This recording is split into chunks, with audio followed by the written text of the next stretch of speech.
Hello family, welcome back to the channel.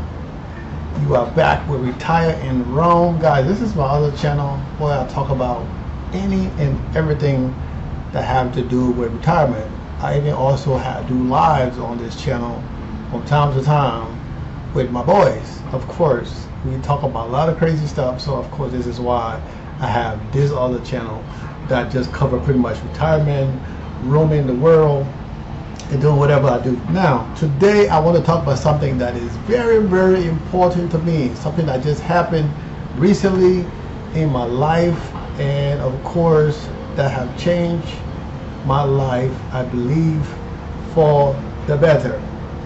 Okay, I'm trying to find some of the notes and stuff that I had jotted down on the phone. I didn't think I was going to need it, but then I was like, you know what, let me pull this up real quick to kind of go through this stuff, right? This is just to kind of go through the cost on what it costs to actually do some of these applications, and you can do it yourself. Now, of course, this is regarding me receiving my Colombian visa. Now, my visa is good for 3 years, right? And after 3 years, I can apply for permanent resident in Colombia. Okay, so basically this is just a stepping stone to collecting a permanent residency in Colombia. Okay, now I do have the M visa. This is like a parental whatever visa because I have a daughter that is Colombian, and the application cost for the visa was 475,000 pesos. Now 475,000 pesos can be about $120, $115 depending on the exchange rate. It can be that much, but this is just me giving the amount in Colombian pesos. Then I had to get something called certificate of immigration movement. I think this is the dumbest thing. This is the only thing doesn't make sense to me, because we have to get this document from the immigration, right?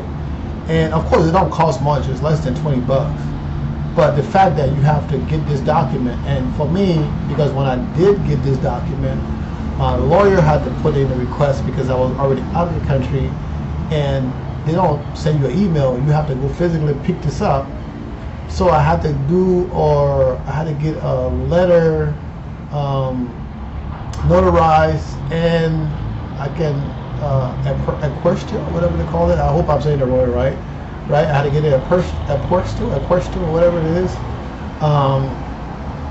from the Secretary of State office in Atlanta, and that didn't cost me much. I think it was like $5, but I had to get it in the mail to Colombia through DHL.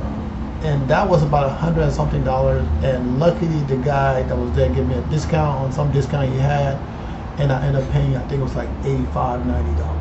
Okay, and then I had to pay something called entry certificate for foreign citizen. That was another 600,000 pesos. And then the visa cost, after I was given the visa, the cost for the visa was 1.136,700. So it was 1,136,700. Okay, pesos. Okay. Now, after all of this stuff, my attorney fees was 2.5 million. Okay, so my attorney charged me 2.5 million to do all of this stuff, and then what she did was she paid everything, and I just paid her directly, because some of the stuff I was like, no, I can pay. She said, no, don't worry about it. She gonna go ahead and paid it, and I just refund her money. Because for me, I was looking at it, I can just put this on a credit card and stuff like that. And some of the stuff you couldn't pay on a credit card because they use a different system called PSE or PFP, something like that, which you have to register your account. It's kind of weird. I don't know how to explain it, but I had to do that. So in the end, right, that's what the total came up to. Okay, it was a little bit over, like, what, 4 million something pesos that I spent, but the attorney fee was kind of a lot, and of course she did do some stuff, but being, if you being an American, living in America for a lot of years, you would think this is what you do for a living. She would have this stuff piped down. It wasn't a smooth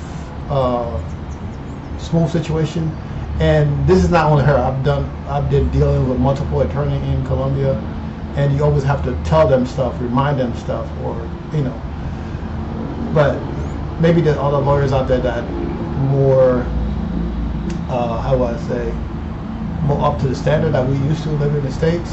But I haven't encountered one yet. The one guy that I encountered when I was trying to get some documents for my daughter back then, he was basically charging me a consultation fee was for like $100, and then but he was charging American prices. So I was like, you know what? No, I'm not going to deal with you, and I ended up not dealing with him. Okay, but that's what I spent to get my visa. Okay, so if you guys want me to go back into this stuff, I can go back over it. But so the visa was approved, and then I had to spend to get my foreign ID. It's kind of like a Colombian ID, but it's for foreigners. I had to spend another, I think it was like $50, 200 something thousand pesos. It was like $50. They want to know my height, my weight, my blood type, and all that stuff is put on the. If you have any tattoos, all that information is put into the database. So when you do, get your thing, you know what I'm saying, is all the information is on there. Now, I don't know if you guys can see this or not, but this is like my visa right there. I'm gonna pull it up on the screen. I kind of got most of my information, X'd out, right? You see my handsome face. I did shave to go and take this picture because I didn't want to have, my passport, similar picture, everything. So the visa is for 3 years until the 2028, right? 2028. The lady said I should reapply for my permanent residency a month before the thing expired, right?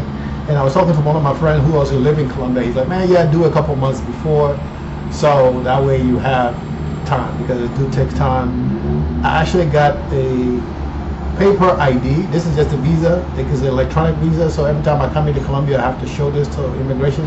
I'm like, why don't you just have this on my profile in Colombia? But it doesn't matter. Or put it into my passport, But this is what I have right now, so I do have a visa. I can stay in Colombia as long as I want. I don't have to leave and come back. So as I continue my process of retiring, right, and roaming the world, it's just one thing that I don't have to worry about. Now, of course, I'm in the process of doing this in a couple of other places, but you guys, I talk about the Colombian one a lot because my daughter's Colombian. My girlfriend lives in Colombia, so it just makes sense to have that document where I don't have to leave and go back and forward and get it out the way. And within 3 years, I can become a permanent resident here in Colombia, which I am right now, and I don't have to go back and forth. Okay, and the cost of living is much better. I live in a very nice Stratus 5 neighborhood, and it's very peaceful, other than the motorcycles and the trucks and stuff that we might go by during the time I'm making this video, so you guys can hear those noises and stuff. But so if you are thinking about getting visa for Colombia as a visitor, you don't really need a visitor visa, because you get, for Americans, you get visa on demand. When you get here, it's free, it don't cost you anything. But these are the different type of visas you can get, digital nomad visas and stuff like that. You can get if you are interested in staying in Colombia permanently. So this is just stuff I pull up. You can look it up, get more details. But I just wanted to share with you guys that your boy is, legal here in Colombia. I got my visa, so don't hate on me, okay? Appreciate your boy, okay? So I just wanted to talk about that and share that with you guys. So until next time, okay, we're gonna continue to do what we do, make videos and share content on what is going on, okay? I love you guys. I just want to share with you guys real quick. So congratulations to me. as I continue to grow at age 52. Okay, peace out. Love you guys. Have a great day.